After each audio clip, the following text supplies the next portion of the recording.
दक्षिण मुंबईतील पायधुनी परिसरात काही दिवसांपूर्वी घडलेल्या एका कुटुंबातील चौघांच्या रहस्यमय मृत्यू प्रकरणाचा आता धक्कादायक उलगडा झाला आहे। सुरुवातीला बिर्याणी किंवा कलिंगड खाल्ल्यामुळे मृत्यू झाल्याच्या चर्चा रंगल्या होत्या, मात्र शवविच्छेदन अहवालानंतर समोर आलेलं सत्य अधिकच धक्कादायक आहे। या चौघांच्याही मृत्यूमागे उंदराचं विष कारणीभूत असल्याची माहिती समोर आली आहे।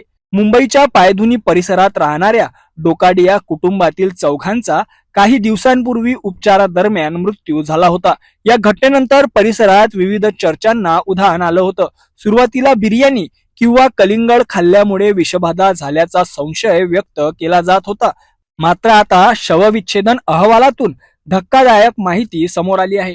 मृतांमध्ये अब्दुल्ला डोकाडिया, त्यांची पत्नी नसरीन तसेच मुली आयशा आणि जैनब यांचा समावेश आहे। या चौघांच्याही शरीरात झिंक फॉस्फाईड या विषारी रसायनाचे अंश आढळल्याची माहिती अधिकाऱ्यांनी दिली आहे। झिंक फॉस्फाईड हे उंदीर मारण्यासाठी वापरलं जाणारं अत्यंत घातक रसायन आहे। या विषामुळेच चौघांचा मृत्यू झाल्याचा प्राथमिक निष्कर्ष समोर आला आहे।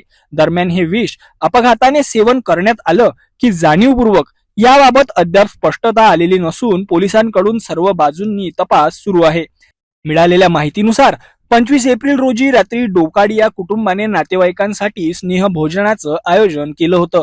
त्या रात्रीनंतर कुटुंबियांची प्रकृती अचानक बिघडली, त्यांना तातडीने रुग्णालयात दाखल करण्यात आलं, मात्र उपचारादरम्यान चौघांचाही मृत्यू झाला।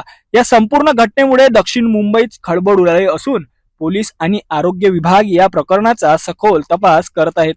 पायधुनीतील या रहस्यमय मृत्यू प्रकरणामुळे संपूर्ण मुंबई हादरली आहे। बिर्याणी आणि कलिंगडाच्या चर्चांमागचं सत्य आता समोर आलं असलं तरी हे विष शरीरात कसं गेलं, हा अपघात होता की घातपात, या प्रश्नांची उत्तरं आता पोलीस तपासातूनच स्पष्ट होणार आहेत।